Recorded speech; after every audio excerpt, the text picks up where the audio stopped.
নমস্কার বন্ধুরা, আপনারা দেখছেন ASM Bangla online YouTube channel. বন্ধুরা, এই মুহূর্তে পশ্চিমবঙ্গের রাজ্য সরকারি কর্মচারীদের জন্য ডিএ নিয়ে উঠে এসেছে একটি অত্যন্ত গুরুত্বপূর্ণ আপডেট। হ্যাঁ বন্ধুরা, হাতে আসবে বাড়তি টাকা। বাংলার সরকারি কর্মচারীদের জন্য বিরাট সুখবর।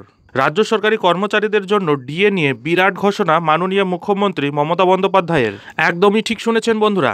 সম্পূর্ণ বিষয়টি জানতে ভিডিওটি স্কিপ না করে শুরু থেকে শেষ পর্যন্ত অবশ্যই দেখুন এবং চ্যানেলে নতুন হলে চ্যানেলটিকে সাবস্ক্রাইব করে বেল আইকনটি বাজিয়ে অল নোটিফিকেশন অন করে দিন এই ধরনের ডিএ সম্পর্কিত গুরুত্বপূর্ণ আপডেটগুলি ঠিক সময় মতো পেতে।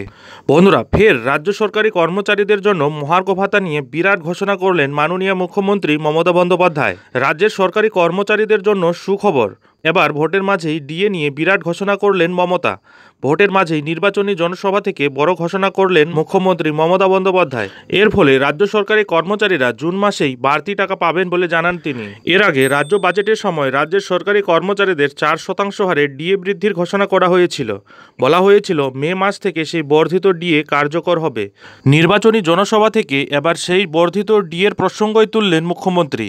তাতে অনেকেই মনে করছেন নির্বাচন চলাকালীন এই ডিএ ইস্যুকে হাতিয়ার করতে চাইছে মমতা। না হলে চলতি বছরের বাজেটের সময় থেকেই সেই বর্ধিত ডিএ রাজ্য সরকারি কর্মচারীদের দিয়ে দেওয়া হতো।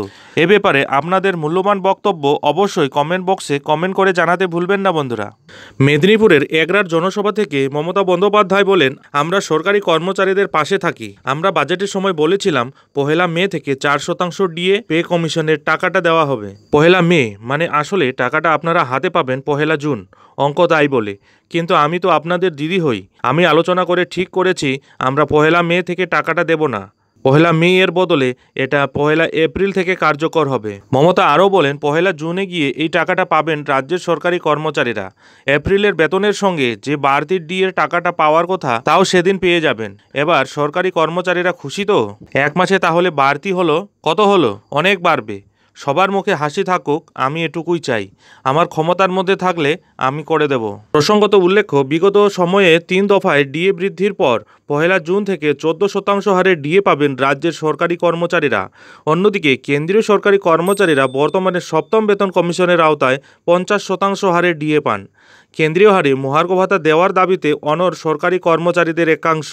2023 সালের জানুয়ারি থেকে ডিএ বাড়ানোর দাবিতে আন্দোলন চালিয়ে যাচ্ছে সংগ্রামী যৌথ মঞ্চ। সবার মুখে হাসি থাকুক, আমি এটুকুই চাই। মমতার এই কথার প্রসঙ্গে এখন প্রশ্ন উঠছে, তাহলে 1 বছরেরও বেশি সময় ধরে যারা শহীদ মিনারের পাদদেশে অবস্থিত সংগ্রামী যৌথ মঞ্চে আন্দোলন, বিক্ষোভ, অনশন চালাচ্ছিলেন, তাদের নিয়ে কেন ভাবেননি মাননীয়া? বাংলার সরকারি কর্মচারীদের 4% ডিএ বৃদ্ধি পেলে মোট 14% হবে ডিএ। এখন দেখার বিষয় এটাই যে আগামী দিনে 14% ডিএ পেলে কতটুকু খুশি হবে বাংলার সরকারি কর্মচারীরা। যাই হোক বন্ধুরা, এখন এ পর্যন্তই। এই ধরনের ডিএ সম্পর্কিত সব ধরনের ছোট বড় আপডেট সবার আগে পেতে অবশ্যই চ্যানেলে চোখ রাখুন।